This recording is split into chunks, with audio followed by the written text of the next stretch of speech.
வணக்கம், வாழ்க வளமுடன். இன்று தினம் ஒரு முத்திரை, நோய் தீர்க்கும் முத்திரை பார்த்து கொண்டிருக்கிறோம். இன்று என்ன ஒரு முத்திரை பார்க்க போகிறோம் என்றால், மனம் சார்ந்த ஒரு முத்திரை மற்றும் திக்குவாய் குணமாக. நிறைய பேர் திக்கி திக்கி பேசுகிறத பார்ப்போம். அப்புறம் பார்த்திங்கன்னா நல்ல சரளமாக இனிமையாக மேடை பேச்சு மற்றும் நல்ல பேச்சு திறன் ஆகியவை நல்ல முன்னேற்றம் அடைய ஒரு அற்புதமான ஒரு முத்திரை. அந்த முத்திரைக்கு என்ன பெயர் என்றால் சங்கு முத்திரை. சங்கு முத்திரை என்றால் வடநாட்டு சொல்லில் பார்த்தீங்கன்னா நன்மையை வரவழைப்பது என்று பொருள். நன்மையே செய்யும் அந்த மாதிரி ஒரு சங்கு முத்திரை. 2 கைகளிலும் செய்யக்கூடிய ஒரு அற்புதமான ஒரு முத்திரையைத்தான் தற்போது பார்க்க போகிறோம். இனிமையான பேச்சு, திக்குவாய் குணமாகும். நல்ல ஒரு சரளமாக பேசலாம். எந்த இடத்துல போனாலும் நல்ல ஒரு பேச்சு ஆற்றல் வரக்கூடிய ஒரு அற்புதமான முத்திரை. அது எப்படி செய்யலாம் என்பதை பார்க்கலாம்.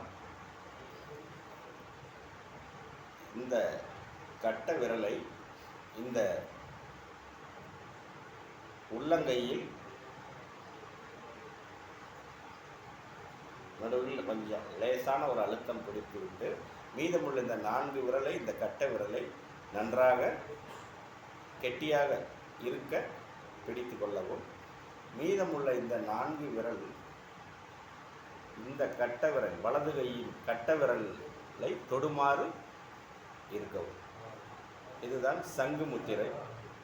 இதை தினமும் 2 முறை 5 நிமிடம் செய்தால் நல்ல பேச்சு வளம் பெருகும் மற்றும் திக்குவாய் குணமாகும். திக்கி திக்கி பேசுகிறவங்களுக்கு நல்ல ஒரு நன்மையை வைக்கும். தினம் ஒரு 5 நிமிடம் சங்கு முத்திரை. நல்லா நேரம் நிமிர்ந்து கழுத்தை நேரம் வச்சு நல்லா உட்காரு.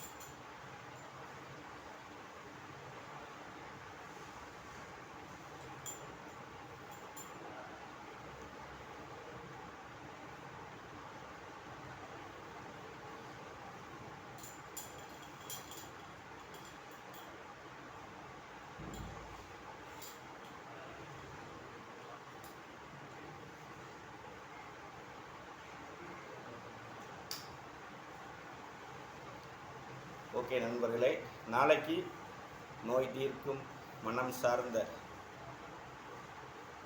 நல்ல ஒரு முத்திரையில் சந்திக்கலாம். உங்களிடமிருந்து விடைபெறுவது சமூக ஆவலர் பத்மநாபன். நன்றி, வணக்கம்.